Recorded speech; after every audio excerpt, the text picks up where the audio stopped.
Nel nome del Padre, del Hijo, del Espíritu Santo. Amén. Ven, oh Espíritu Santo, penetra en la profundidad de nuestra vida, allí donde hay acumulados los recuerdos, los buenos y los malos, los conservados y los que parecen perdidos. Ven, oh Espíritu Santo, a purificar nuestra memoria, a conferirnos plenitud y santidad. Eres tú, oh Espíritu de verdad y amor, quien ennoblece la creación, quien nos hace presente al Padre, quien pones en medio de nosotros a Jesús resucitado, quien hace de la Iglesia una comunión, del Evangelio una realidad viva y de la liturgia un memorial eficaz. Amén. Muy bien.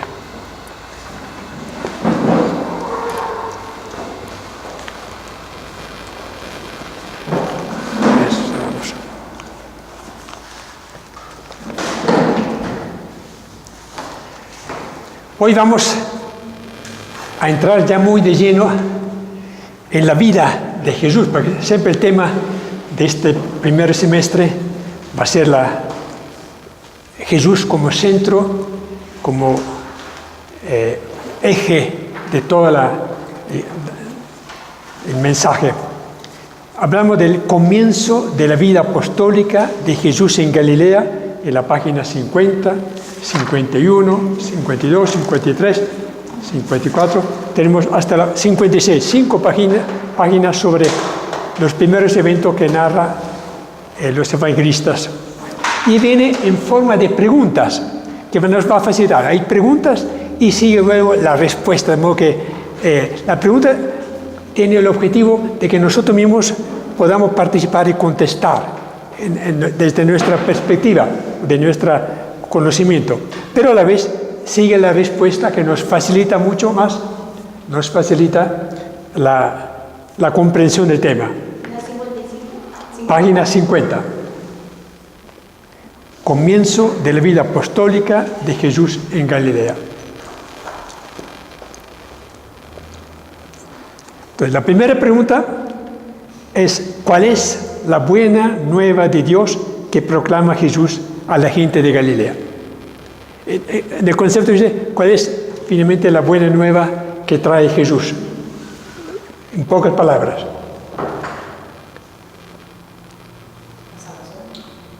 La buena nueva llegó al reino de Dios, aquí está. Esa idea. Se han cumplido los tiempos, el reino de Dios está cerca, convertíos y creed en la buena noticia. Esta es lo que atraviesa todo el Evangelio desde el comienzo de su actividad hasta el final. Siempre el reino de Dios está cerca, es una noticia nueva y buena, y a la vez es una invitación. Por lo tanto, como es un regalo de Dios, el reino de Dios implica unas condiciones. Solo puede entrar en el reino de Dios los que creen y se convierten. Vamos a ver otra vez. Leamos cuando se habla de la palabra evangelio, bueno, sí, toquemos este tema.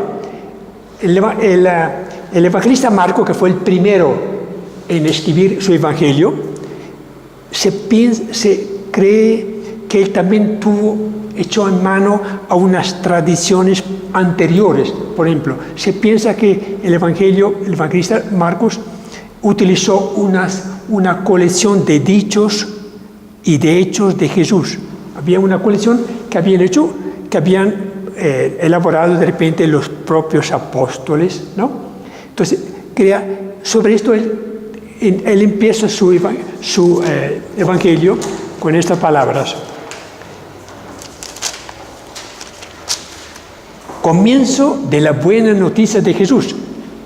Es decir, comienzo del evangelio. Evangelio en griego significa buena noticia. El evangelio era utilizado en la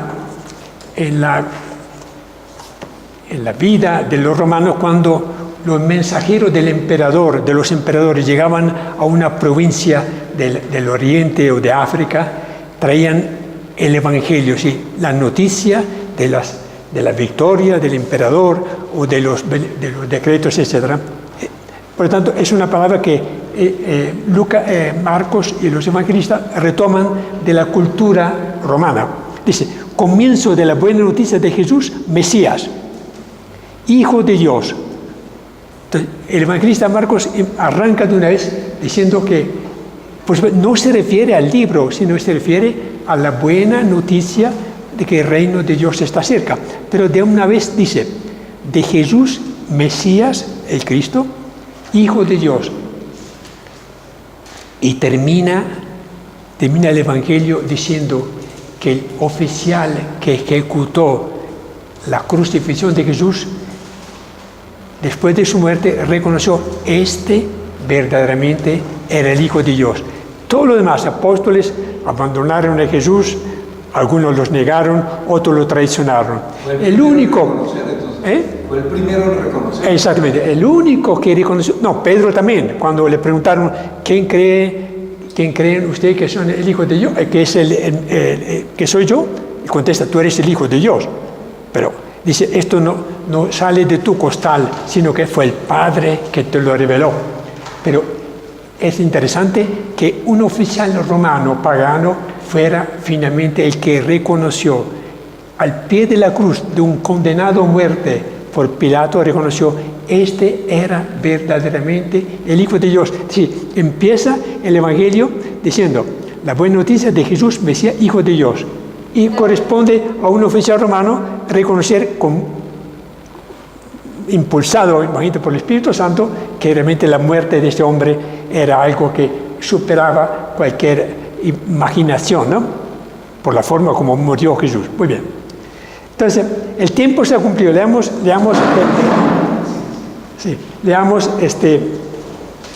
el contenido de lo que sigue. El tiempo se ha cumplido y el reino de Dios está cerca. Convertíos y creed en la buena nueva. El tiempo se ha cumplido. El tiempo de la antigua alianza, el tiempo de las promesas y de las profecías terminó. Ha llegado el tiempo de la gracia, la plenitud de los tiempos. Jesús no viene a enseñar a la gente de Galilea una doctrina religiosa ni una nueva religión. Jesús anuncia una nueva iniciativa de Dios, que si es acogida, lo puede cambiar todo. Dios se está introduciendo en la vida de Israel con su fuerza salvadora. Hay que hacerle sitio. Bueno, sobre esto, algunos comentarios. La antigua alianza, establecida por Moisés, por Dios, en el desierto con el pueblo, tenía una tradición de Moisés hasta la venida de Jesús, fueron 1200 años. 1200 años que habían transcurrido dentro de ese régimen de la antigua alianza. El pueblo de Israel había fracasado no una vez, sino muchas veces, a causa que cayó en la idolatría, porque literalmente no observó, violó permanentemente esta alianza. Y toda esa historia, desde Moisés hasta Jesús, una historia de errores y de continuas traiciones. Por lo tanto, pesaba muchísimo sobre este pueblo la historia reciente y remota de Israel, que continuamente había sido guiado por Yahvé a lo largo del desierto, en la tierra prometida, y repetidas veces había sido también castigado a causa de sus violaciones. La ley de Moisés para Israel era una carga, porque además de los 10 mandamientos que había establecido la ley, había una serie de prescripciones, de normas, de leyes que habían sido acumulándose. Por lo tanto, ninguna persona, ningún judío en ese tiempo cumplía a cabalidad la alianza de Dios. Finalmente, cuando Jesús dice, se han cumplido tiempo, ya dejemos atrás lo que ha pasado, ¿no? Y viene, dice, el tiempo de la gracia llegó. En otra palabra, todos los personajes del Antiguo Testamento y todos los acontecimientos del Antiguo Testamento, desde el Éxodo hasta la construcción del templo, eran figuras proféticas del que tenía que venir, que era Jesús de Nazaret. Por tanto, finalmente, después de tanta promesa, de tanta expectativa, ha llegado el reino de Dios, ha llegado alguien que va a establecer una nueva alianza, un nuevo régimen. Muy bien. Entonces, el reino de Dios está cerca, dice. Esta expresión se encuentra 122 veces en el Evangelio y 99 en los labios de Jesús, lo que indica que es el eje alrededor del cual gira toda la predicación de Jesús. El reino de Dios no es un espacio de dominio, sí, no es como es un territorio como era el Imperio Romano, que era un espacio que cubría casi todo el mundo. Es la propia persona de Jesús. En otra palabra, Jesús es el rey que viene a liberar a Israel y a toda la humanidad de la servidumbre del pecado y del mal. El Dios es el Dios mismo, está cerca, está presente en medio de los hombres. Entonces tenemos una breve descripción de lo que es el reino de Dios. La segunda pregunta. ¿Por qué lo que anuncia Jesús es una noticia y una realidad buena y novedosa? Eso. La palabra evangelio significa buena noticia. ¿Por qué es buena y por qué es nueva? ¿No? La pregunta. Es Siga. novedosa. El reino de Dios es presentado con un lenguaje nuevo, sin tonos triunfalistas ni amenazas. No es una promesa para el futuro, sino una realidad presente. Jesús no anuncia que el reino de Dios está dentro de ustedes, sino una fuerza liberadora, humilde, pero eficaz, que está ahí, en medio de la vida, al alcance de todos los que la acojan con fe. Sí, entonces, no es una promesa, es una realidad viva. Segundo, dice, es una fuerza liberadora, el reino de Dios. Humilde, no viene con la fuerza de las legiones romanas, pero muy eficaz. La palabra de Dios es una palabra eficaz que produce conversión, que produce el perdón, que invita a una vida nueva. Ok. ¿No es eso? No es un parche nuevo en un vestido viejo. El Evangelio es un vino joven para verterlo y guardarlo en odres nuevos. ¿Se acuerdan la boda de Caná? Sí. Jesús vino a hacer nuevas todas las cosas. En la última cena declara Jesús: este cáliz es la nueva alianza en mi sangre que va a derramarse en vosotros. Entonces, una nueva alianza. Dios quiere sellar, pactar una nueva alianza con toda la humanidad a través de la propia muerte de Jesús. Muy bien. Es una noticia buena. La llegada de Dios es algo bueno, y de hecho su predicación produce alegría. Dios viene a destruir no a las personas, sino el mal que está en la raíz de todo, envileciendo la vida entera. Según anuncia que el mal empieza a ser derrotado, que Satanás va a caer de arriba como un rayo. Por eso Jesús ya no habla de la ira divina, como el Bautista, sino de su compasión. El reino de Dios es esperanza de vida eterna para todos, sin distingo de raza, sexo, religión y nación. La salvación ya no va a depender de la observancia de códigos legales y de normas de purificación, ni de un culto basado en sacrificios de animales, sino de la fe acompañada de buenas obras. El Evangelio de Jesús es fuente de alegría y gozo. Entonces, es otro paseo, no es de palabra, ¿no? El reino de Dios. Tengan en cuenta que poco a poco en las cartas de San Pablo y en el Evangelio de Juan ya no se habla casi del reino de Dios. Está presente más que todo en el lenguaje de Marcos, Lucas y Mateo, mucho menos en el Evangelio de Juan, y desaparece prácticamente en los Hechos de los Apóstoles y en las cartas de San Pablo, de Pedro, etc. No aparece más este lenguaje del reino de Dios. Nos preguntamos por qué.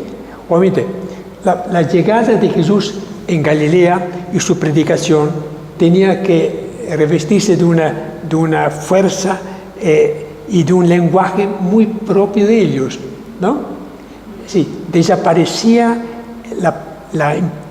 se opacaba la imagen de la ley, de la observancia de la Torá, y entraba a regir otro lenguaje. Dios quiere reinar en su pueblo, Israel, en toda la humanidad, a través de una presencia viva, que era la presencia del propio Jesús, ¿no? Entonces, vemos como este término, que está presente 166 veces en los evangelios, poco a poco va siendo dejado, olvidado de parte de Lucas en los Hechos de los Apóstoles y de parte de Juan. Muy bien. La tercera pregunta, ¿quiere de repente? ¿Sí?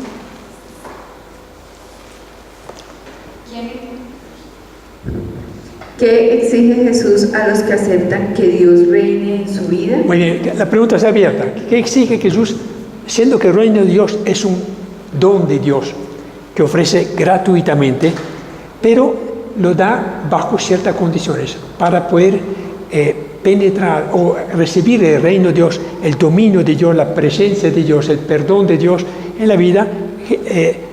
Jesús pide dos condiciones. ¿Cuáles son? Conversión y fe. Eso, conversión y fe. Uno tiene que cambiar su estilo de vida y tiene que creer que las palabras de Jesús pueden producir un cambio total y permiten un ingreso en esta nueva relación con Dios. Sigamos. Convertidos y creed en la buena nueva. Convertirse significa ponerse a pensar, revisar el enfoque de nuestra vida, liberarnos de lo que bloquea nuestra vida. Convertirnos es liberar nuestra vida de miedos, egoísmos, tensiones y esclavitudes que nos impiden crecer de manera sana y armoniosa. La conversión que no produce paz y alegría no es auténtica. Entonces, hacemos un breve resumen Entonces, lo que anuncia Jesús dice es una noticia buena y novedosa. Novedosa respecto a la ley, al régimen de la Torá, de observancia meticulosa, de tantas normas, etc. Buena porque es un respiro nuevo, finalmente, siendo que el núcleo del reino de Dios es el amor del Padre que envía a su Hijo para que nos redima.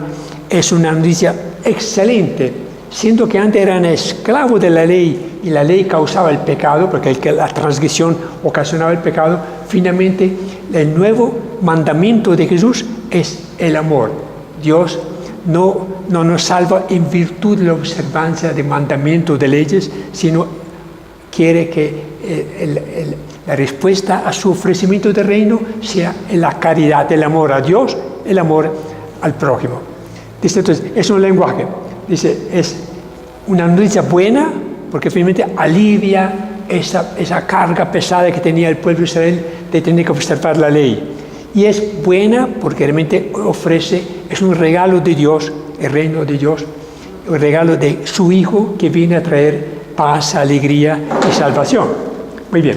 Entonces, ¿cuáles son las dos condiciones para poder recibir el reino, el dominio de Dios, la presencia de Dios en nosotros? Dice, primero, conversión y fe. Dos condiciones. Uno tiene que convertirse. Es como siempre, cuando uno regala a un hijo algo, uno pide a cambio ¿qué?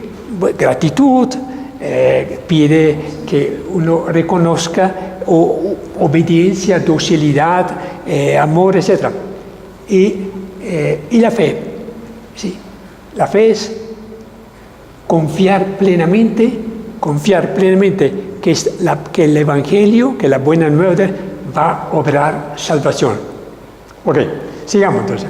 Convertidos y creen en la buena nueva.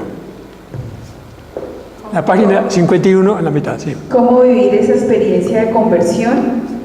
¿Qué pasos dar? Lo primero es detenerse, no tener miedo de hacer un alto en el camino y luego preguntarnos, ¿quién soy yo? ¿Qué estoy haciendo? ¿Lo que estoy haciendo es lo único que quiero vivir? Este encuentro conmigo mismo me va a exigir sinceridad. No podemos ocultarnos lo que somos y emparecer lo que no somos. Es probable que al iniciar el camino de conversión sintamos el vacío y la mediocridad. Van a aparecer ante nosotros situaciones y posturas que están arruinando nuestra vida. Esta toma de conciencia no nos debe hundir en el pesimismo o en la desesperanza, pues no todo es malo en nosotros. La conversión nos exigirá sin duda introducir cambios concretos en nuestra manera de actuar. Debemos creer que dentro de cada uno de nosotros está actuando una fuerza que nos atrae y empuja hacia el bien, el amor y la verdad. Es la fuerza de Dios, es que quiere una vida más digna para todos. Punto. Sí. La buena nueva para los creyentes es que Dios nos llama y nos acompaña en este camino de conversión. Solo nos pide que confiemos en Él. El Dios de Israel, que se manifiesta en Jesucristo, es un Dios que nos entiende, nos espera, nos perdona y quiere que vivamos de manera plena, gozosa y gratificante nuestra vida. Es un texto muy bonito de José Antonio Pagola, sí, que dice: la conversión no es un mandato perentorio de Dios que quiere que cambiemos por las buenas o por las malas, ¿no? Como uno piensa, la palabra conversión trae siempre recuerdos de, quién sabe, la cuaresma, convertidos, etc. Sino que es una invitación a que aceptemos una propuesta maravillosa, ¿no? Que Dios esté guiando, dominando, dirigiendo, inspirando nuestra vida a través de su Espíritu, ¿no? Y que esto arranca primero todo, de lo positivo que hay en cada uno de nosotros. Uno no tiene que pensar que la conversión significa cambiar radicalmente la vida. Se supone que uno tiene una vida, se rige por valores de bondad, de fraternidad, de solidaridad, de respeto por los valores, ¿no? Por lo tanto, dice, Dios viene en ayuda para para que maduren estos valores, estos principios, para Él poder tomar posesión de nuestra vida, que nuestra vida esté enfocada siempre hacia Él. Por lo tanto, me parece muy bueno cuando dice que primero es una fuerza que hace, que estimula, que despierta lo bueno que hay en cada uno de nosotros, ¿no? Sí, porque es una parte de la idea que uno es todo mal, que uno es pecado, como siempre en determinada época la Iglesia hacía mucho hincapié en el pecado, ¿no? Hoy día, en cambio, José Antonio Pagola insiste, el reino de Dios que Jesús predica es una fuerza que despierta en nosotros las mejores energías, las mejores actitudes, para que nosotros nos abramos a recibir este don que es la presencia de Dios en nosotros. Entonces, el reino de Dios es una fuerza, precisamente es el Espíritu Santo que actúa en nosotros la santidad. ¿Tú querías compartir? Me parece importantísimo porque de acá arranca todo el camino. Realmente si uno está, acá podemos saber con la Biblia de la primera a la última letra y decir cualquier cantidad de cosas, pero si en el fondo no estamos en continua conversión, como dice San Pablo, pues en realidad no hay mucho. Y me parece hermosísimo esto que dice al final, porque dice, solo tienes que confiar en Él. Uno siente que la tarea de uno es ardua, difícil, compleja, y en realidad es soltar, es todo lo contrario a lo que uno se imagina. Entonces es soltar todo ese dominio y eso que me hace, esa prepotencia que me hace creer que yo soy capaz de convertirme, que yo soy capaz de hacer cualquier cosa. Es más bien todo lo contrario. Entonces, importantísimo que el proceso de conversión, que nunca nos sintamos materia terminada, primero, y segundo, que el proceso de conversión sea vivo en nosotros, porque en la medida que sea Dios en nosotros, vamos nosotros a poder permitir que sea Él, a través del Espíritu Santo, lógicamente, haciendo los verdaderos cambios que Él quiere. Sí, porque si Dios ha hecho al hombre a su imagen y semejanza, indica que nosotros tenemos elemento tan positivo de semejanza con Dios, una voluntad hacia el bien. Queremos hacer el bien. Nadie se propone hacer el mal. Uno se engaña finalmente. Tenemos una capacidad de amar. Tenemos un poder grande que es la libertad. No somos como los animales que tienen un instinto que nos lleva. Por lo tanto, Dios capitaliza todas las energías, toda la imagen buena que Él ha dejado en nosotros para que nos abramos más para una presencia viva. Ahora, ten en cuenta que Dios crea en nosotros la voluntad de hacer el bien. Dice, hay un texto de San Pablo que dice, el querer viene también de un impulso del Espíritu Santo. No toca a nosotros únicamente iniciar esta conversión, porque Dios mismo nos propone y nos hace capaces de dar este paso de conversión. No es mérito, no es mérito del hombre la conversión, es una colaboración. Dios nos invita, uno da primeros pasos y Dios nos va facilitando poco a poco este camino de santidad, finalmente. Y también a pesar de que uno puede tener altibajos en este camino de conversión, Dios reconoce que somos frágiles, somos vasos de barro, ¿no? Como dice San Pablo, que por lo tanto no va a ser fácil continuar en una forma rectilínea. Uno va así, porque Dios sabe que somos, ¿no? Mire lo que pasa con el apóstol Pedro. Pedro responde inmediatamente a la llamada con su hermano Andrés y se convierte en pescador de hombres, ¿no? Pero ante toda su trayectoria en el Evangelio vemos que tiene unos altibajos enormes, ¿no? Reconoce, confiesa en nombre de todos los apóstoles, tú eres el Mesías, el Hijo de Dios. Al poco tiempo Jesús dice, aléjate de mí, Satanás, porque tú me impides que yo lleve a cabo el proyecto del Padre, que es sufrir mucho, etc. Y finalmente termina por negarle en forma tan estruendosa que uno no cree. Para luego, cuando Jesús le pregunta, Simón, hijo de Jonás, lo llama con el nombre de su papá. Simón, hijo de Jonás, ¿me amas tú? Ahí reconocemos que Pedro finalmente es otra persona. El llanto que siguió a la traición hizo en él otra persona. Y vemos más tarde que el mismo Jesús le dice, vendrá un día en que tú no te ceñirás solo, sino otros te ceñirán, porque los llevarán al martirio, ¿no? Así, la vida, la conversión no es una línea recta. Ojalá que fuera así, ¿no? Muy bien. Sigamos con el número 4. Las preguntas. ¿Qué nos propone la Iglesia con motivo del año de la fe? Y que cuando escribí esto, era el año de la fe, creo que era el año... ¿Cuál fue el año de la fe? 2000... Porque la misericordia fue en el 17. No, antes. Fue con Benedicto XVI, año de la fe. Muy bien. 2016.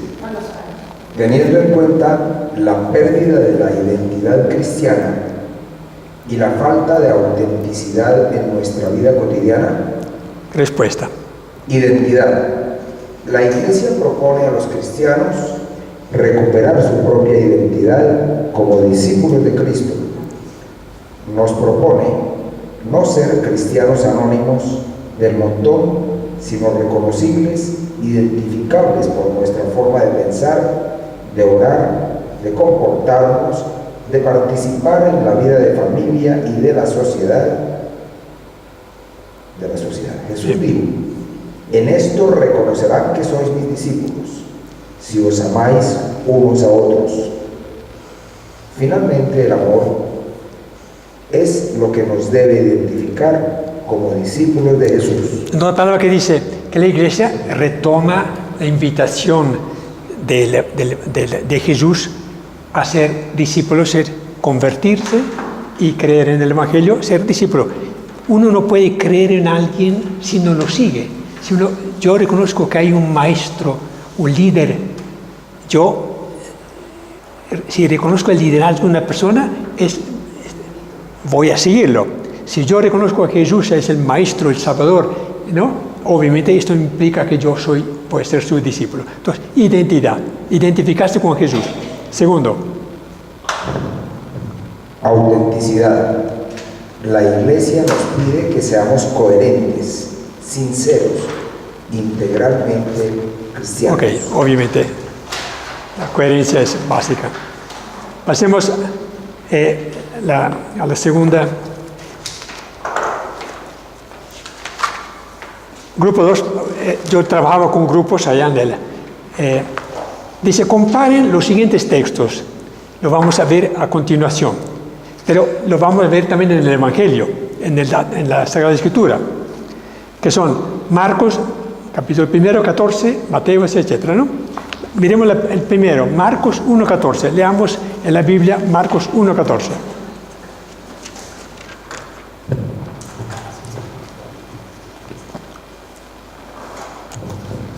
Jesús llama a sus 4 primeros discípulos. Sí.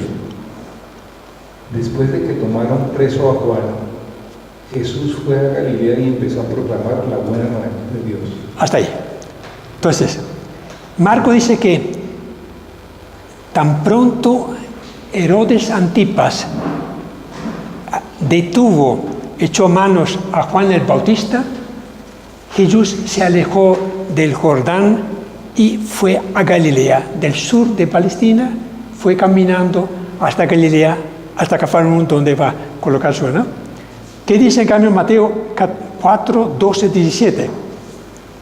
Mateo, veamos. Cuando Jesús oyó que Juan había sido encarcelado, se retiró a Galilea. Eso. Mateo coincide que además dice, ¿sí? Sí, no se quedó en Nazaret, sino que fue a vivir a Cafarnaúm, a orillas del lago, en la frontera entre Zabulón y Neftalí. Ok, hasta ahí.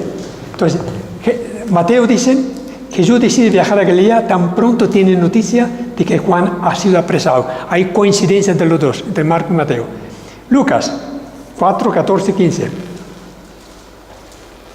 Podemos leerlo aquí del texto, del documento también, porque eso. ¿Sí? Jesús regresa a Galilea por impulso del Espíritu Mire, Santo. ¿qué encontramos? Lucas es el evangelista del Espíritu Santo. Jesús no es que regresa porque Herodes echó manos a Juan el Bautista, sino porque quien guía, inspira a Jesús siempre es el Espíritu Santo. Sea en el Evangelio como en los Hechos de los Apóstoles, el protagonista de la vida es el Espíritu Santo. Lucas, sí, el Espíritu Santo. Empezando con María, que fue cubierta, iluminada por el Espíritu Santo, ¿no? Etcétera. Toda una serie de menciones del Espíritu Santo dice que guía a Jesús. Y Juan 1:43, digamos. Al día siguiente, a la llamada de los primeros discípulos, Jesús quiso partir para Galilea. Mire, 4 evangelistas narran el comienzo de la vida apostólica de Jesús. 3 de ellos lo relacionan, 2 de ellos lo relacionan con la detención de Juan Bautista, Lucas con el impulso del Espíritu Santo, y Juan, al día siguiente de la llamada, Jesús quiso ir, tomó la decisión. ¿Se acuerda cuando los 2 discípulos dijeron, ¿dónde vives? Y Jesús le dice, no, sí, dice, sígueme, venid, ¿no? Y pasaron la noche, la tarde con él. Muy bien. La segunda pregunta. ¿A qué ciudad de Galilea llega Jesús según Marcos, Mateos, Lucas y Juan? Para que hagamos un repaso, esto nos va a servir siempre para tener en cuenta dónde fue a vivir. Ok, Marcos 16, 21. Bordeando el mar de Galilea, llegan a Cafarnaúm. Cafarnaúm es el destino. Él no regresa a Nazaret, que era su casa, sino a Cafarnaúm, donde vivía ¿quién? Pedro, con su esposa, y Andrés, su hermano. Mateo 4:13. Vino a residir en Cafarnaúm, junto al mar, en el término de Zabulón y Neftalí. Mire, Mateo es el que más tiene citas del Antiguo Testamento, porque mire, Mateo dice, junto al mar, en el término de Zabulón y Neftalí. ¿Quiénes eran estos 2 personajes? Era hijo de José, el virrey de Egipto. Tuvo 2 hijos de una mujer egipcia. Cuando Jacob se despidió antes de morir de sus hijos, de los 12 hijos, que eran los 12 tribus de él colocó la mano sobre los 2 hijos de José, que no eran de su sangre, sí, eran hijos de José.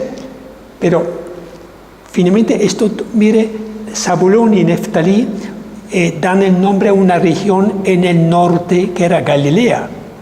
En el norte de Palestina había una región que era donde vivían los descendientes de Zabulón y Neftalí. ¿Qué razón habría de destacar esto? Primero, por 2 razones, pienso yo. Galilea era al norte de Palestina, había sido invadida por el rey Sargón de Siria, ¿no? El cual había llevado a los sirios para reemplazar una cantidad de personas que él se había llevado a Nínive. Entonces, en Galilea vivía mucha gente pagana, descendiente de los sirios que habían sido traídos de Siria por el rey Sargón II. Tan así que eran llamadas tierra de los gentiles, de los paganos. Entonces, Jesús quiso nacer en Nazaret, en una tierra donde había una mezcla de gente, judíos de raza judía y judíos y paganos descendientes de aquella gente que habían sido traídos a Galilea de parte de este emperador. ¿Qué indica esto? Que Jesús quiso nacer en esta región de judíos y paganos porque su vocación era ofrecer la salvación a todos, a judíos primero y luego a paganos también, ¿no? Por eso que Mateo hace mucho hincapié en esta región. Cafarnaúm estaba ubicada en el término de la región de Zabulón y Neftalí. Bueno, tercero, Lucas 4:16. Vino a Nazaret, donde se había criado. El único evangelista que utiliza la palabra Nazaret en vez que Nazaret es Lucas. Todos los demás hablan de Nazaret. Se ve que en el idioma no hebreo, sino ¿sí? Era Nazaret o era una expresión dialectal. Nazaret en vez que Nazaret. No tiene mucha importancia porque sabemos que es esa. Y Juan 1:11, no es 2, 1:11, corrigan. 3 días después se celebraba una boda en Caná de Galilea y estaba allí la madre de Jesús. Fue invitado también a la boda de Jesús con sus discípulos. Entonces se habla de Nazaret, Cafarnaúm y Caná de Galilea. 3 sitios de Galilea. 3 días de haber llegado, ¿no? De hecho, a los 3 días de haber llegado. A los 3 días de haber llegado. Son datos. Mire, uno piensa que Juan, por ser un gran teólogo, ¿no? El evangelista Juan, no da noticias precisas sobre la historia de Jesús. En cambio, mira acá, 3 días después. Entonces, tiene mucho. ¿Cuáles son los 3 días? No es que tanto que eran 3 días sino el 3 siempre es un número simbólico de perfección. 3 días. Sí, cuando Jesús quiso manifestar su primer milagro fue en Caná de Galilea. 3 días después. Jesús resucita 3 días después, a los 3 días de estar en el sepulcro, ¿no? Los 3 días se repiten siempre. Muy bien. ¿Qué era Galilea para Jesús? Aquí dice, Galilea es la patria de Jesús. Lo llamaban el Galileo. Y el dialecto de él era el dialecto arameo con acento de Galilea. Sí, que los galileos hablaban de forma, como los paisas hablan en forma diferente de los cachacos, ¿no? O de los bogotanos. Jesús la conoce porque había trabajado como carpintero viajando a todos los pueblos donde lo era requerido a él y su padre, y la quiere mucho. En Galilea han vivido sus padres y sus antepasados, los padres de María, los abuelos de María, ¿no? Cuando emigraron de Judea al reino del norte después de la deportación de mucha Galilea. Sí. Habla el arameo con el acento de Galilea. Ha vivido ahí 30 años. Allí empieza su vida apostólica. Jesús tuvo que tener un cariño muy especial hacia su tierra, por supuesto, como todo el mundo, ¿no? Yo quiero mucho mi tierra y mi región de Italia, y cada uno recuerda cosas bonitas porque la montaña o la llanura, los ríos, etc. Ten en cuenta esto porque Jesús, cuando resucita, dice a los apóstoles: os precederé, me adelantaré con usted a Galilea. Dejó de un lado a Jerusalén, que había sido la causa de su muerte, ¿no? Y dice: me encontraré con ustedes en Galilea. Lo que indica que... En su tierra. En su tierra, donde había empezado su actividad. Tenía un cariño y una aprecio muy grande. Aparte, María, su madre, era de Galilea. Su vida como carpintero, como había transcurrido todo en esta parte. Galilea para la primera comunidad cristiana. El ángel, la mañana de la resurrección, dijo a las mujeres: porque buscáis entre los muertos que está vivo, recordad cómo os habló cuando estaba todavía en Galilea. Según Marcos, Jesús resucitado dice a las mujeres: buscáis a Jesús de Nazaret, el crucificado, ha resucitado, no está aquí, id a decir a los discípulos y a Pedro que irá delante de vosotros a Galilea, allí lo veréis como os digo. Entonces, Galilea tiene un significado mucho más importante que el propio territorio, ¿no? Galilea era el recuerdo de toda una cantidad de milagros, parábolas e encuentros que había realizado Jesús. Tercera pregunta. Siga.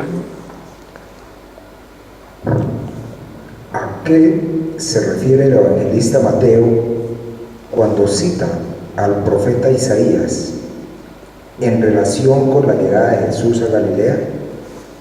Y viene el texto. Siga. Galilea de los gentiles. De los gentiles. El pueblo. Gentiles estaba en lugar de los paganos. Los gentiles eran los paganos, el término gentil, ¿no? El pueblo Postrado en tinieblas ha visto una intensa luz, y a los postrados en parajes de sombras de muerte una luz les ha amanecido. Es el anuncio del nacimiento. Jesús quiso nacer en un pueblo postrado en tinieblas, porque gran parte eran paganos, que vio de repente el nacimiento de Jesús una inmensa luz, y los postrados en parajes de sombra de muerte, para ellos les amaneció una luz. Así describe Mateo el nacimiento de Jesús tengan en cuenta, él habla de Nazaret. Jesús nació en Belén, cerca de Jerusalén, pero Mateo lo refiere a Nazaret en el norte, ¿no? Jesús no nació en Nazaret, sino nació en Belén. Sin embargo, habla de Nazaret como si fuera el lugar donde vieron la luz. Muy bien, siga. Galilea estaba poblada por judíos de raza y también por gentiles paganos, descendientes de los miles de asirios que fueron instalados en Galilea a raíz de la ocupación ocurrida bajo el rey Sargón II. Por esta razón, los judíos del sur la consideraban Galilea tierra de gentiles. Tierra de paganos era despectivo. Sí, ustedes del norte, galileos, son medio paganos por la raza, por la mezcla. Dios dispuso que Jesús, su hijo, naciera en esa tierra de gentiles. Una luz amaneció para esa gente postrada en parajes de muerte y de paganismo. Muy bien. Cuarta pregunta. El compromiso de los cristianos en el año de la fe es Jesucristo, sal de la tierra y luz del mundo. Bueno, era una pregunta relacionada con la época en que fue escrito este documento. Sí, ¿cómo podemos ser sal de la tierra y luz del mundo? Siendo que Jesús iluminó la tierra de Zabulón y de Neftalí cuando al nacer, nosotros como somos luz del mundo, ¿qué tenemos que hacer? La respuesta es, aunque la gran mayoría de los colombianos profesan la fe católica, muchos lo son apenas de nombre. Otros se han alejado de la práctica de la fe cristiana y viven postrados en parajes de sombra y de muerte. Para ellos, los verdaderos discípulos de Jesús son llamados luz del mundo y sal de la tierra. Una lámpara sirve para iluminar o es apenas un objeto decorativo. La sal sirve para conservar ciertos alimentos y para darle sabor. Si no es así, para esto no tiene oficio. Así pasa con los cristianos. Para mantener encendidas nuestras lámparas, debemos estar conectados con la fuente de la luz que es Cristo. Para dar sabor a nuestra vida y la de los demás, debemos alimentarnos con la fuente de la sabiduría que es Cristo y su Evangelio. La palabra sabiduría viene de la palabra sabor. Muy bien, pasemos al otro grupo de preguntas. ¿Cuál fue una de las primeras acciones que realizó Jesús al iniciar su apostolado en Galilea, según Marcos, Mateo y Lucas? Jesús llama a los primeros 4 discípulos. En Marcos 1, 16, 19, dice: bordeando el mar de Galilea, vio a Simón y Andrés, hermano de Simón, largando las redes, pues eran pescadores. Jesús les dijo: venid conmigo. Poco más adelante vio a Santiago, el de Zebedeo, y a su hermano Juan, y los llamó, y los siguieron. Los primeros eran echando las redes. Por la tarde ya estaban recogiendo las redes.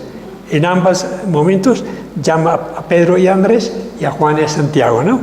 En la descripción que dice Marcos. Tengan en cuenta que cuando Marcos escribe esto, tiene una fuente de primera calidad, que era Pedro. Marcos era discípulo de Pedro, escribió el Evangelio, posiblemente en Roma, estando al pie del apóstol. ¿Qué fuente más fiable que la propia presencia de Pedro al lado del primer evangelista? Marcos. En Marcos 3:13, Jesús subió al monte y llamó a los que él quiso y se fueron con él. Otra descripción que da Marcos. Llamó de entre muchos discípulos que tenía a los que él quiso. Entonces era una llamada muy personal. En Lucas 6:12, por entonces subió Jesús a la montaña a orar y pasó la noche allí orando a Dios. Cuando se hizo de día, llamó a sus discípulos, escogió a 12 de ellos y los nombró apóstoles. ¿Qué observan en este dato? ¿Cómo fue la llamada de los 12 según Lucas? Después de una noche de oración. Entonces, en el momento más importante de la vida de Jesús, siempre en Lucas, ante todo, aparece el término oración. Jesús no improvisa la llamada. Sin embargo, llamó a Judas, ¿no? Lo que indica que era una persona del cual esperaba que fueran para que vivieran con él. Dice, escogió 12 y los nombró apóstoles, pero en otro texto dice para que compartieran la vida con él. No fue una llamada simplemente a que lo siguieran, sino que compartieran la vida. Muy bien. Leamos una mención del Benedicto 16. La elección de los discípulos es un acontecimiento de oración. Después de orar, llamó a los que él quiso. Llamó a los 12 para que estuvieran con él y para enviarlos a predicar, con poder para expulsar los demonios. Él los llama para enviarlos como Yahvé había enviado a sus profetas. Los 12 son presentados como fundadores del nuevo pueblo. Sí, no es ocasional, sí, que hubiera llamado 12. Era una continuidad de los 12 hijos de Jacob, de las 12 tribus. El número 12 tiene un significado muy importante porque refleja la primera constitución de los 12 tribus de Israel. Otra pregunta. ¿Dónde sitúa el autor del cuarto evangelio la llamada de los primeros discípulos y cómo se llamaban? ¿Qué les promete Jesús a los primeros discípulos? A orillas del río Jordán, Juan 1, 35, 51. Al día siguiente se encontraba de nuevo Juan con 2 de sus discípulos. Fijándose en Jesús que pasaba, dice: He aquí el Cordero de Dios. Los 2 discípulos le oyeron hablar así y siguieron a Jesús. Entonces, Juan presenta la vocación en forma muy diferente. Mientras que Marcos y Mateo y Lucas la ubican en Galilea, Juan dice que los 2 primeros discípulos fueron llamados, fueron escogidos de una vez a partir de que se desprendieron, se alejaron de Juan el Bautista y siguen a Jesús. Era Andrés y otro. El otro, muy probablemente era Juan, el hermano de Santiago, aunque no lo menciona porque es el mismo que escribe, probablemente pronto omite su propio nombre. Sigamos. Jesús se vuelve y al ver que le seguían les dice: ¿qué queréis? Ellos le respondieron: Rabí, que significa maestro. ¿Dónde vives? Le respondió: venid y veréis. Era más o menos la hora 10:00. Fueron y se quedaron con él. Andrés, el hermano de Simón Pedro, era uno de los que había oído a Juan y había seguido a Jesús. Este se encuentra al amanecer con su hermano Simón. Aquí vale la pena que leamos lo que dice Juan, porque yo omití el texto completo, pero vale la pena porque hay un dato muy interesante.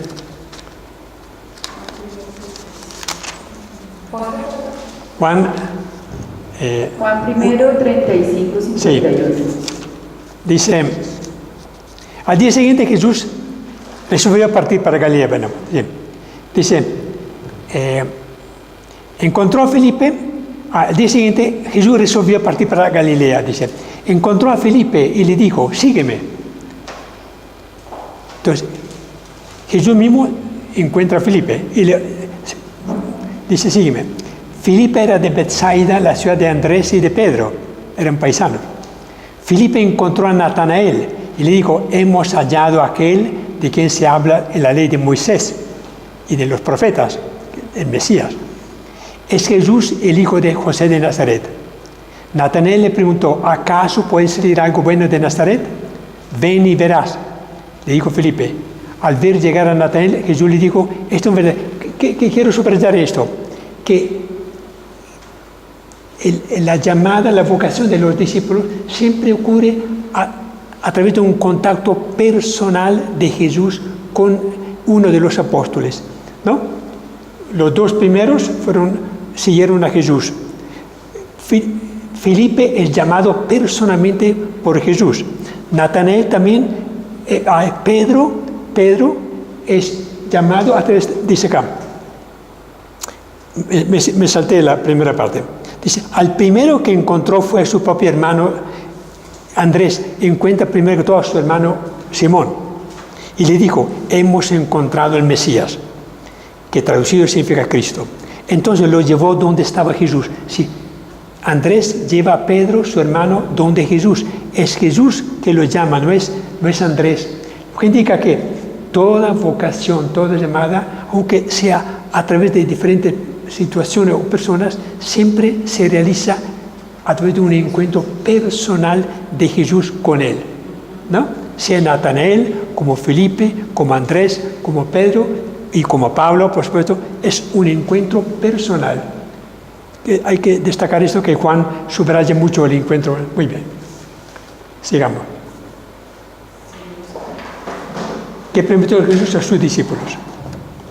¿Qué prometió a sus discípulos?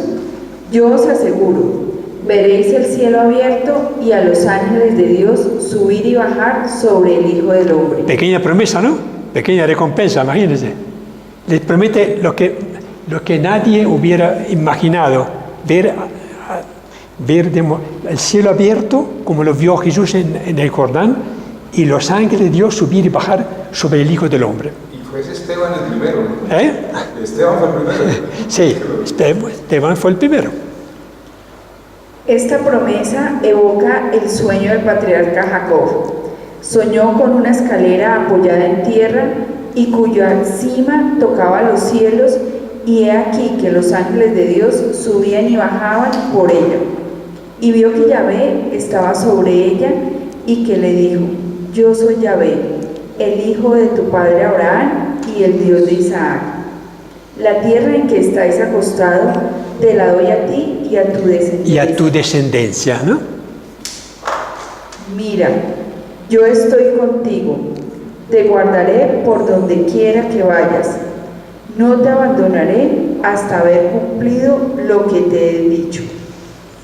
Un episodio bien simpático es la correlación entre la promesa de Jesús a los apóstoles y la primera visión que tuvo Jacob. Finalmente, Jacob es el antepasado del cual nacieron las tribus, la tribu de Judá, de la cual nació Jesús, ¿no? Muy bien.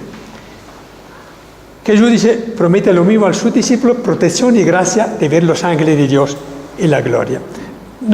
La pregunta tercera, Marco 4. Marcos 4, 10 al 12.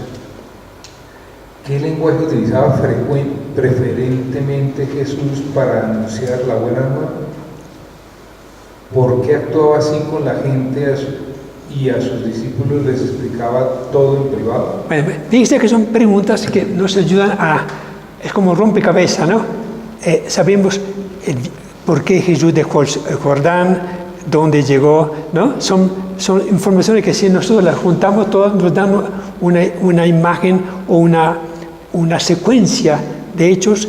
Aquí habla entonces de por qué Jesús hablaba de una forma con los apóstoles y de otra forma con la gente del común. Siga. Jesús se dirigía a sus discípulos y a la gente utilizando el lenguaje de las parábolas. La palabra hebrea mashal, parábola, abarca los más diversos géneros. La parábola, la comparación, la alegoría, la fábula, el enigma, el símbolo, la figura ficticia, el ejemplo y hasta la broma. Y la broma. Jesús no explicó nunca a los oyentes qué entendía con la expresión reino de Dios. Lo explicó a través de parábolas. Sí, es interesante. 166 veces que aparece el término reino de Dios y Jesús nunca explicó en qué consistía. Pero lo hacía a través de ejemplos, de alegorías que dicen mucho más que una descripción literaria, ¿no? Muy bien. Bromas, ¿en qué palabra era? Broma, ¿no? Y tampoco los apóstoles nunca preguntaron qué era el reino de Dios. Simplemente lo constataban a través de los milagros, a través de la acción, del accionar permanente de Jesús hacia los pobres, los humildes, etc. Los tres sinópticos nos cuentan que Jesús, cuando sus discípulos le preguntaron por el significado de la parábola del sembrador, dio inicialmente una respuesta general sobre el sentido de su modo de hablar en parábolas. Pero más adelante, según Marcos, les dijo: a vosotros os ha concedido Dios el secreto del reino de Dios. El secreto del reino de Dios era un misterio. Pues, habla del secreto, ¿no? Algo que trasciende la comprensión inmediata de la persona. Pero a los de afuera todo resulta misterioso, para que, como está escrito, miren y no vean, oigan y no entiendan, a no ser que se conviertan y Dios les perdone. Ese tema ha suscitado mucha controversia, ¿no? Porque depende mucho de la traducción del texto. Aparentemente dice, para que no se conviertan y no se salven. En cambio, los traductores hoy día dicen, a no ser que se conviertan y se salven. Entonces, los profetas también hablaban en términos de mucha alegoría. Hemos visto Isaías, Jeremías, utilizaban muchas imágenes. Dice, porque sabían perfectamente que el pueblo no los escuchaba. Veían, sí, miraban y no veían, oían y no entendían. Entonces, Jesús utilizaba utilizaba casi siempre la parábola, pero cuando se reunía con los 12, les explicaba muy concretamente la parábola. Porque sabía que aunque los hubiera explicado a los fariseos, a los saduceos, no hubieran creído. Pero a los 12 tuvo la preocupación de explicarle muy correctamente para que entendieran. Sigamos. ¿Qué quiso decir Jesús?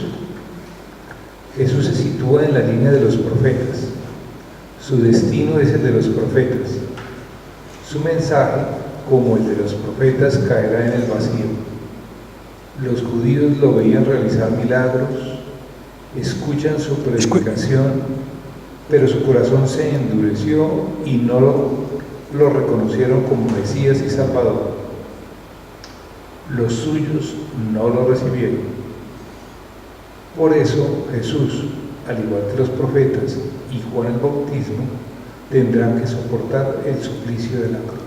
Hay un texto que dice, usted tiene la mente enceguecida, tienen ojos y no ven, oídos y no oyen.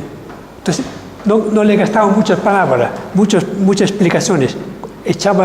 Contaba la parábola porque sabía que la semilla que sembraba era recogida por los que creían en él, que lo apreciaban, los apóstoles y otras personas, los pobres de todo.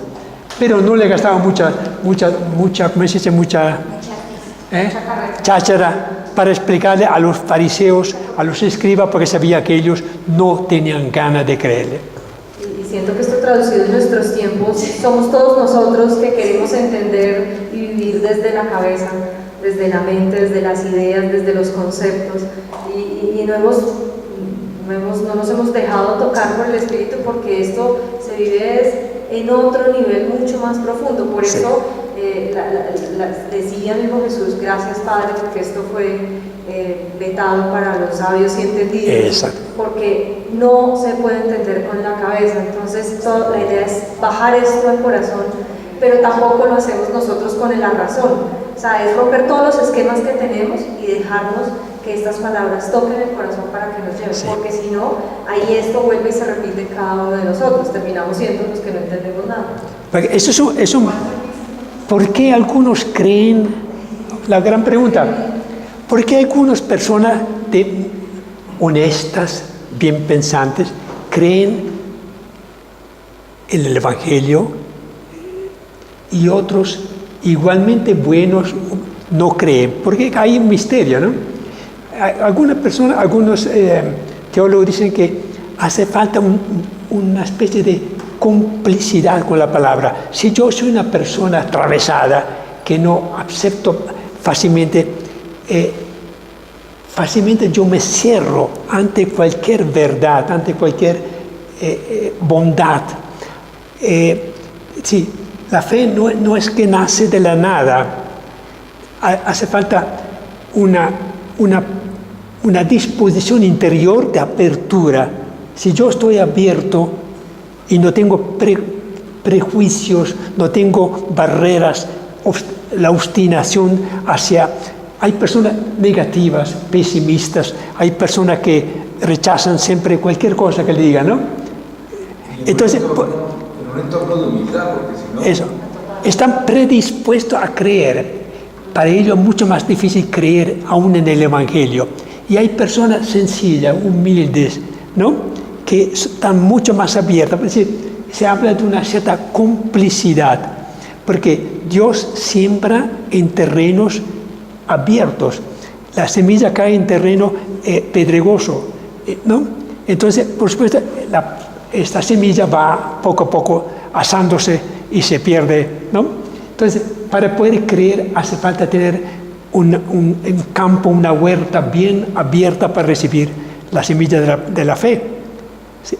Entonces, es un misterio, porque algunos, buena gente, excelentes personas, no creen finalmente. Y otros, que aparentemente son personas, ¿no? Sí aceptan el Evangelio. Es un misterio. Al mismo tiempo hay algo que yo como que no comprendo. Dice, yo fui quien los elegí. Es como, hola, pues nos sentimos muy privilegiados porque nos sentimos elegidos, pero como que si no fuera para todo el mundo. Y uno dice, pero sí, Jesús vino para todo el mundo. Vino para salvar a todos. Por tanto, ¿por qué en algunas personas, siendo que fueron objeto de la llamada de Dios, Dios se hace presente con elementos de la vida que son situaciones normales, que para en unos ven la llamada de Dios, la presencia de Dios, la bondad de Dios. Para otros son cosas sin ninguna importancia.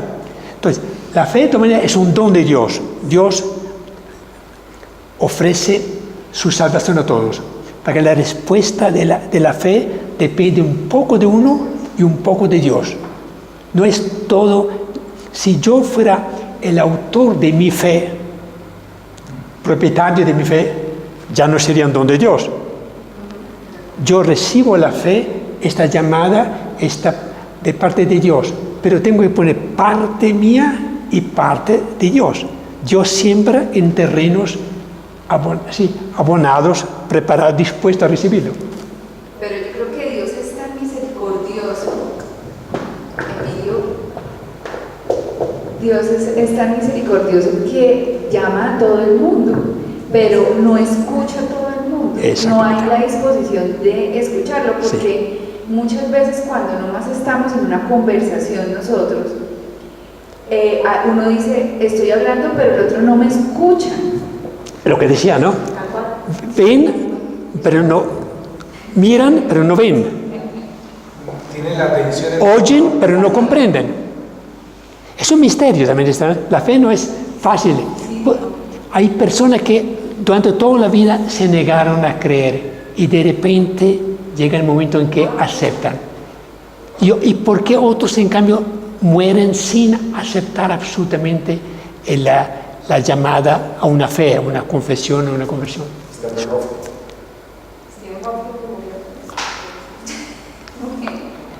Muy bien, sigamos. Bien, número 4. La Iglesia nos invita a discernir los signos de los tiempos.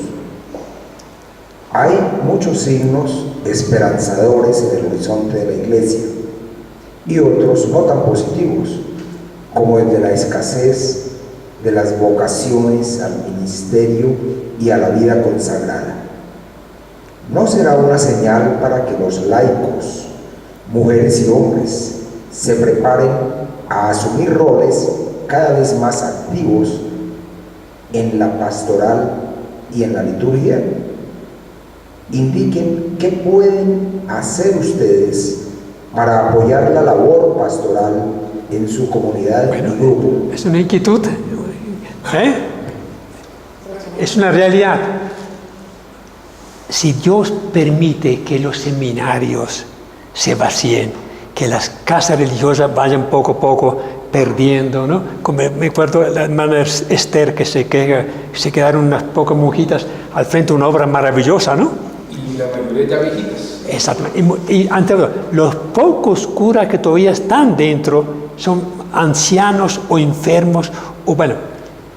Entonces, ¿no será que Dios quiere que el clero, haya un clero muy diferente, ¿no? Y que los seglares, hombres y mujeres, vayan asumiendo ahora sí el rol que les corresponde como cristianos, como discípulos de Jesús? Entonces, no es que sea una crisis pasajera, muy probablemente es un cambio epocal. Cambia la Iglesia. El Papa Francisco lo dice claramente, lo da a entender.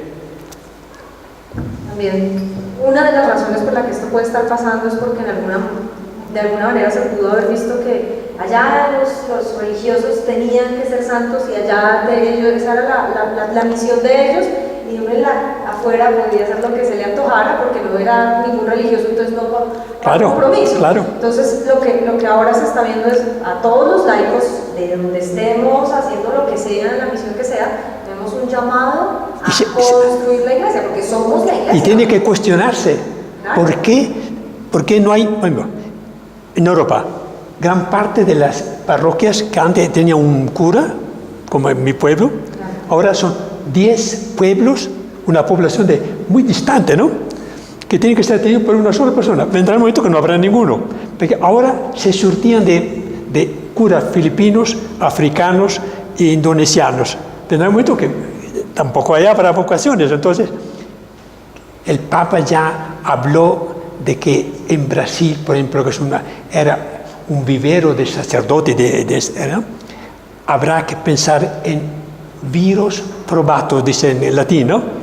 hombres casados, honestos, de vida, padres de familia, con hijos, etc., que tendrán que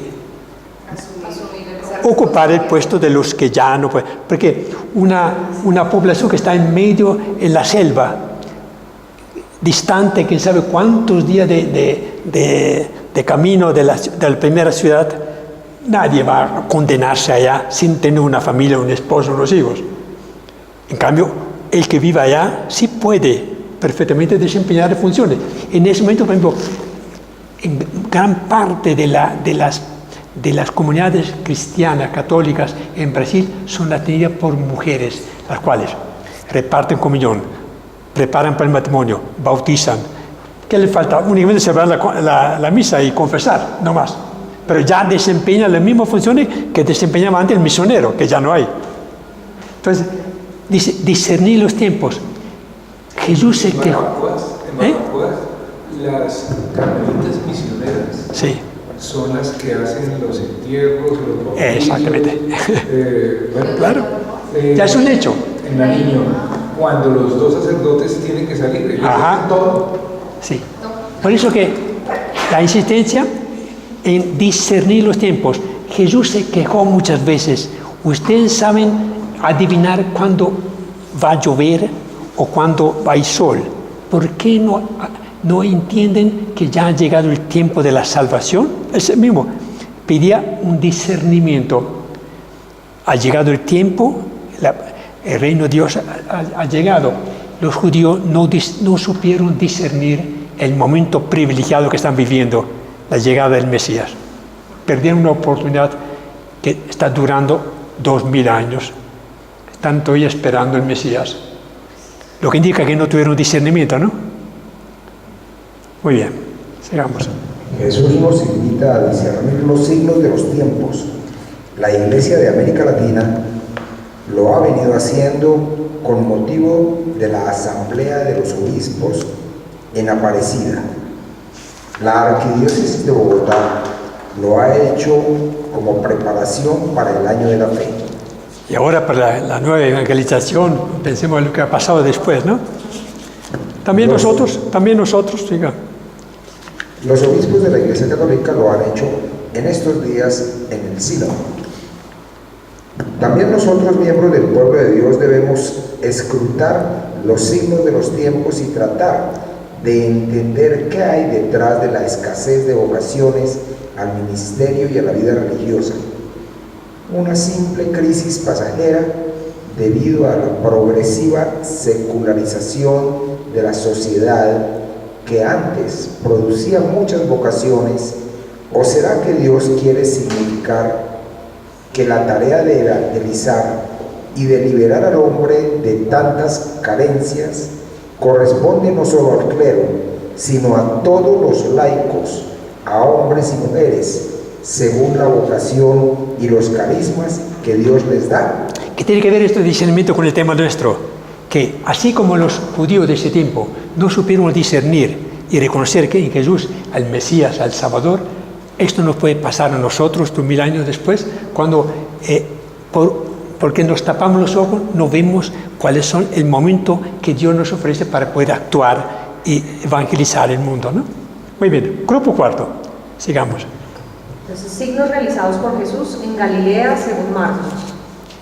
Tenemos la curación de un endemoniado en Marcos 1:21, curación de la suegra de Pedro en Marcos. Vamos a leer algunos de ellos, estos episodios son muy bonitos, ¿no? 29, sí. Entonces, Marcos 1:21, curación de un endemoniado. Ok. El que lo encuentre. Arranca. Yo lo leo. Y había en la sinagoga un hombre poseído de un espíritu impuro. Fue el primer milagro. Que comenzó a gritar: ¿qué quieres de nosotros, Jesús de Nazaret? Lo que los espíritus, los demonios reconocían a Jesús como el Mesías. Sabían que era Él, pero no creían en Él. Ahí está la gran diferencia. Reconocer a Jesús como el Mesías, pero el no tener fe los condenaba para siempre. Has venido para acabar con nosotros, con nuestro reino. Jesús se enfrenta a un reino del príncipe de ese mundo, que era el demonio. La idolatría, las costumbres de magia, de demoníaca que tenían los paganos. Entonces, el primer enemigo con quien se enfrenta Jesús es el demonio, exorcizándolo. Mira que dice, yo sé quién eres, el Santo de Dios. Entonces, el demonio discierne perfectamente quién era Jesús. Y mucha gente no tiene. Pero Jesús lo increpó diciendo, cállate y sal de este hombre. El espíritu impuro lo sacudió violentamente, dando un gran alarido, salió de ese hombre. Todos quedaron asombrados y se preguntaban unos a otros. La primera actitud que tiene el creyente es preguntarse. El que nunca se pregunta, nunca encuentra la verdad, ¿no? ¿Qué es eso? Enseña de una manera nueva, llena de autoridad. Da órdenes a los espíritus impuros y esto le obedecen. Y su fama se extendió rápidamente por todas partes en toda la región de Galilea. El primer milagro. Pero uno va, leamos el segundo. Curación de la suegra de Pedro. ¿Quieres leerlo? Al salir de la sinagoga, Jesús fue a la casa de Simón y Andrés con Santiago y Juan. La suegra de Simón estaba en cama con fiebre, por lo que enseguida le hablaron de ella. Jesús se acercó y tomándola de la mano la levantó. Se le quitó la fiebre y se puso a atenderlos. Una descripción muy sobria. Entra a la casa de Pedro, encuentra que la suegra de Pedro estaba con la fiebre de 40 y pico, ¿no? La toca, se levanta y sirve a todos los que acompañaban. Indica que la curación prodigiosa, ¿no? De ahí encontramos que Pedro era casado y tenía, parece, una hija y la esposa de Pedro, dice San Pablo en una de las cartas, acompañaba a Pedro en todos sus viajes. Primer papa. Luego, a continuación, siga. Al atardecer, esta la llaman la jornada de Cafarnaún. Entonces, empieza con una curación en la sinagoga y continúa, digamos. Al atardecer. Al atardecer, cuando se ponía el sol, empezaron a traer a Jesús todos los enfermos y personas poseídas por espíritus malos. Entonces, mira, Cafarnaún, una ciudad poblada por paganos y por judíos, llena de enfermos y endemoniados. Es la descripción de la población. Se dice que los endemoniados eran en gran parte personas enfermas mentalmente. No era que tuvieran necesariamente espíritus diablos en su vida, sino la interpretación que se hay hoy día eran personas locas, ¿no? Endemoniados, que tenían llevado por un espíritu diferente, si no tenían dominio sobre sí mismo. Entonces los llaman endemoniados. Muy probablemente algunos eran poseídos, pero no todos eran poseídos, ¿no? Eran personas que no sabían cómo manejarse. Siga. ¿Y la ciudad entera? El pueblo entero estaba reunido ante la puerta. El pueblo entero. Jesús sanó a muchos enfermos con dolencias de toda clase y expulsó muchos demonios, pero no los dejaba hablar, pues sabían quién era. Sabían quién era Él, pero no creían. Ahí está la diferencia. Uno puede conocer toda la Sagrada Escritura, pero si no tiene fe no le va a servir mucho el conocimiento de la Escritura. Uno puede conocer de memoria todos los milagros y parábolas de Jesús, pero si no cree en Él no le va a servir mucho, ¿no? Ahí está la gran diferencia entre el que de repente es muy culto y el que de repente no conoce no ha leído ni una página de la Biblia, pero tiene una fe grande, ¿no? ¿Curación del leproso? La curación del leproso. Se le acercó un leproso que se arrodilló ante él y le suplicó: si quieres, puedes limpiarme. Sintiendo compasión, Jesús extendió la mano y lo tocó diciendo: quiero, queda limpio. Óigame, ¿qué encuentra en este texto? Jesús conmovido. Jesús no era simplemente un curandero que iba y tocaba y sanaba. Se conmovía, era una persona que sentía profundamente el dolor, la tristeza, la tragedia de las personas, conmovido. Extendió la mano y lo tocó diciendo, lo quiero, que era purificado. Siga. Enseguida. Al instante se le quitó la lepra y quedó sano. Entonces Jesús lo despidió, pero le ordenó enérgicamente: Despacio. no cuentes esto a nadie, pero vete y preséntate al sacerdote y haz por tu purificación la ofrenda que ordena la ley de Moisés.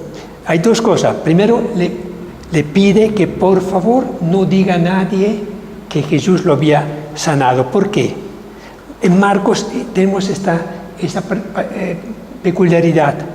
Jesús no quiere que muy pronto la gente hable de él como el Mesías, que nunca se consideró Mesías él, porque esto hubiera causado que las autoridades religiosas de ese tiempo, el sumo sacerdote y escribas, etc., lo hubieran puesto la mira en él como una persona que estaba engañando, que estaba autoproclamándose Mesías. Por lo tanto, pretendía que se callaran, que se beneficiaran del milagro sin manifestarlo abiertamente. Entonces, insiste, no lo diga a nadie, ¿no?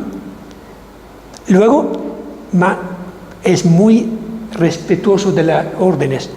En la ley, el Levítico decía que el leproso tenía que presentarse ante los sacerdotes para dar testimonio que ya no eran leprosos. Jesús le dice, ve, preséntate al sacerdote para que te certifiquen que tú ya puedes integrarte a la comunidad, ir a la sinagoga, entrar en la ciudad. Sin embargo, a continuación. Pero el hombre en cuanto se fue, empezó a hablar y a divulgar lo ocurrido, de tal manera que Jesús ya no podía entrar públicamente en el pueblo. Tenía que andar por las afueras, en lugares solitarios, pero la gente venía a él de todas partes. Era tan la fama que ya no podía entrar en ninguna ciudad porque se amontonaba toda la gente, enfermos y curiosos también, imagino, ¿no? Y entonces prefería quedar por fuera, en el campo, en las campiñas, ¿no? Y la gente, sin embargo, lo buscaba. Un pueblo como Cafarnaúm, ¿cuántos habitantes podría haber llegado a tener en ese momento? Hablan de unos 6.000 personas, de repente son cálculos poco ya muy inflados, pero era una población pesquera al pie del Genesaret. No sabemos, son especulaciones. Miremos curación de un paralítico. Jesús sana a un paralítico. Tiempo después, Jesús volvió a Cafarnaúm. Apenas corrió la noticia de que estaba en casa. Se reunió tanta gente que no quedaba sitio ni siquiera a la puerta. Y mientras Jesús les anunciaba la palabra, 4 hombres le trajeron un paralítico que llevaban tendido en una camilla. Como no podían acercarlo a Jesús a causa de la multitud, levantaron el techo donde él estaba por el boquete, y por el boquete bajaron al enfermo de su camilla. Al ver la fe de aquella gente, Jesús dijo al paralítico: Hijo, se te perdonan tus pecados. Estaban allí sentados algunos maestros de la ley y pensaron en su interior: ¿cómo puede decir eso? Realmente se burla de Dios. ¿Quién puede perdonar los pecados fuera de Dios? Pero Jesús supo en su espíritu lo que ellos estaban pensando y les dijo: ¿por qué piensan así? ¿Qué es más fácil decir ante este paralítico: se te perdonan tus pecados? O decir: levántate, toma tu camilla y anda. Pues ahora ustedes sabrán que el Hijo del Hombre tiene en la tierra poder para perdonar pecados. Muy bien. Primero milagro. Voy a empezar por este paralítico. Sí. Ok. Sigamos en el documento. Los sinópticos. Los Número 2. sinópticos y Juan no utilizan nunca la palabra milagro para referirse a las curaciones y expulsiones de espíritus malos. Utilizan la palabra signo, Sí. ¿Qué en realidad quería significar y demostrar Jesús al realizar esos signos prodigiosos? ¿Qué quería significar la palabra signo? Sí, significaba que el reino de Dios era una realidad. Dios estaba presente con su fuerza, con su poder, con su perdón. Por lo tanto, el reino de Dios no era una simple promesa de Jesús, sino que se había convertido en una realidad. Jesús traía salud, paz, alegría en medio a su pueblo, ¿no? ¿Decimos lo que dice Mateo? Mateo 22, Sí, Mateo, siga. Mateo dice, Mateo 12:22, algunos le trajeron un endemoniado que era ciego y mudo. Jesús lo sanó, de modo que pudo ver y hablar. Ante esto, toda la gente quedó asombrada y preguntaba, ¿no será este el hijo de David? Lo oyeron los fariseos y respondieron, este expulsa a los demonios por obra de Beelzebú, príncipe de los demonios. Jesús sabía lo que estaban pensando y les dijo, todo reino que se divide corre a la ruina. No hay ciudad o familia que pueda durar con luchas internas. Si Satanás expulsa a Satanás, está dividido. ¿Cómo podrá mantenerse su reino? Y si Beelzebú me ayuda a echar los demonios, ¿quién ayuda a la gente de ustedes cuando los echan? Ellos mismos les darán la respuesta. Estos... Perfecto. Sigamos ahora a la página 56. Al llegar al reino de Dios, ¿cómo demostraba Jesús que había llegado realmente el poder de Dios, el reino de Dios? Mateo 12, 22, 28. Si yo expulso a los demonios por Beelzebú, ¿por quién los expulsan vuestros hijos? Por eso ellos serán vuestros jueces. Pero si por el Espíritu de Dios expulso yo a los demonios, es porque ha llegado a vosotros el reino de Dios. ¿Sí? Si Él es capaz de expulsar a los que eran los dueños del mundo, eran los demonios, significa que ha llegado otro reino que lo está echando, lo está expulsando. Siga. Los milagros de Jesús y de los santos de la Iglesia no son favores personales de los santos a sus devotos, sino que significan que el reino de Dios, su poder de salvación, su compasión, su fidelidad, está cerca. También en este momento, ¿no? Los milagros que se dan, y se dan a diario, muchos milagros, indica que el reino de Dios es una realidad para los que lo reciben con la humildad, con la disposición oportuna. Número 3. Lucas 7, 1, 23. Lucas 7, 1, 23. ¿Qué mensaje y enseñanza quiso enviar Jesús a los mensajeros de Juan el Bautista? Muy bien, tiene que ver con los milagros, digamos. ¿Lo leemos? ¿Leemos Lucas? Sí, siga. Muchos judíos y probablemente algunos de los discípulos de Juan esperaban a un Mesías muy distinto a Jesús de Nazaret. Mas él, en vez de persuadirlos con largos discursos, les demuestra con hechos concretos que Él es el Mesías anunciado por los profetas. Juan el Bautista nos ha enviado para que te digamos, ¿eres tú el que ha de venir o debemos esperar a otro? En aquel momento curó a muchos de sus enfermedades y dolencias y de malos espíritus y dio vista a muchos ciegos. Y le respondió, id, contad a Juan lo que habéis visto y oído.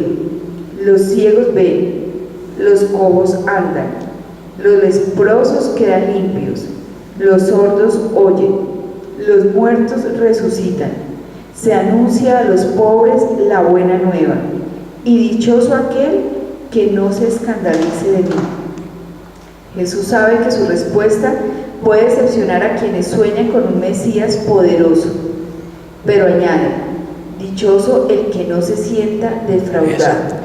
Los milagros daban pie para dos interpretaciones. Es obra del diablo, de Beelzebú, o es obra de Dios. Significa que ha llegado el reino de Dios. Entonces, a los discípulos de Juan, que fueron enviados en comisión a Jesús, él le demuestra que los signos que él indican que realmente había llegado el reino de Dios, la presencia de Dios amorosa con los pequeños, con los enfermos, ¿no? Entonces, los signos, los milagros son signos que indican la presencia. Entonces, si aplicamos nosotros al momento que vivimos, todo lo que, cada día hay milagros, ¿no? En muchas formas. Hay personas para las cuales estos son cosas que no tienen mucho valor o mucha importancia. Pero para los que creen, es como la buena suerte, etc. Pero para los que creemos, cada pequeño acontecimiento puede indicar, si es interpretado correctamente, la presencia de la gracia, del amor, de la caridad, de la compasión con los enfermos, etc., ¿no? Entonces, todo depende de la forma como uno vea. Para unos, Jesús, para ser aceptado como Mesías, tenía que obrar grandes prodigios, tenía que venir con un ejército, ¿no? Para otros, en cambio, los milagros que hacía Jesús eran señales evidentes que había llegado el reino de Dios. Y terminamos esta unidad con la última. Preguntémonos, ¿a qué Mesías seguimos hoy los cristianos? ¿Nos dedicamos a hacer las obras que hacía Jesús? Y si no las hacemos, ¿qué estamos haciendo en medio del mundo? Estamos estorbando. Estamos de sobra. Porque si la razón de ser del cristiano es hacer las obras que hacía Jesús y nosotros no las hacemos, entonces significa que estamos sobrando en el reino de Dios. ¿Qué está viendo y oyendo la gente de la Iglesia de Cristo?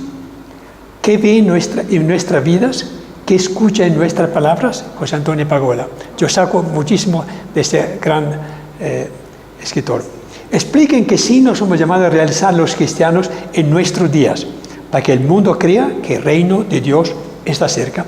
José Antonio Pagola sugiere mostrar ternura con los que sufren, con manos, caricias y besos, y con una presencia comprensiva como le hace Jesús. Mostrar, conmover, como Él se conmovió ante el leproso, ¿no? No manejar a la gente como si fueran números o fichas, ¿no? Como sucede a veces en los hospitales, ¿no? Donde cada paciente es en la habitación número 34. No, para Jesús no eran números ni fichas los enfermos, eran personas de las cuales se conmovía. Brindar afecto a tantas personas que sufren de soledad, crisis de sentido de la vida, vacío interior, falta de afecto y desesperanza. ¿Cuánta gente en nuestro día? Luchar con firmeza y tenacidad contra toda forma de injusticia, engaño y opresión, denunciando las causas que los generan.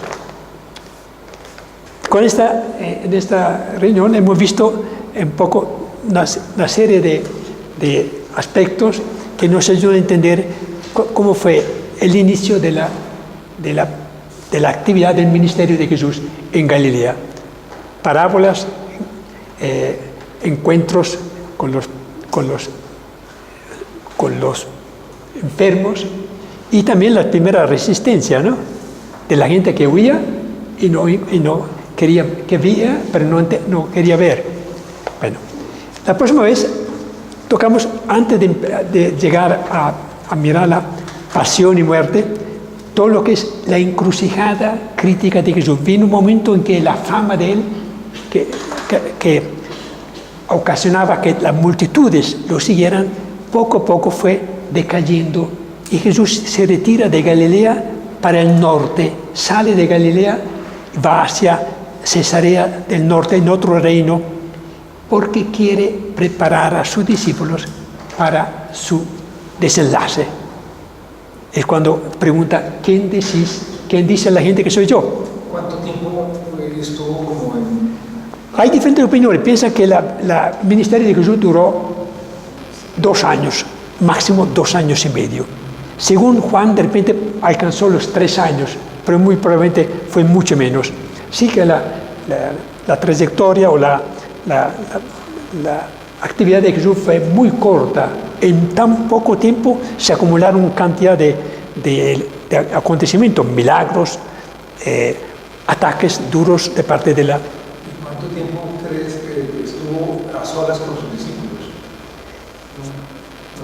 No mucho tiempo, creo, ¿no? Pocas semanas, porque luego ya, como digo de la Pascua, va a Jerusalén, y ahí para los 3 sinópticos hubo un solo viaje a Jerusalén que terminó con la muerte de él. Para Juan parece que hubo 3 Pascuas en Jerusalén. Por lo tanto, hay opiniones muy diferentes, y no hay que subestimar la opinión del evangelista Juan, el cual habla de 3 idas en Jerusalén, o de 3 Pascuas en Jerusalén, porque tiene informaciones muy exactas, Juan. Por tanto, si uno se atiene a los 3 sinópticos, una sola Pascua, un solo viaje a Jerusalén que termina con la muerte.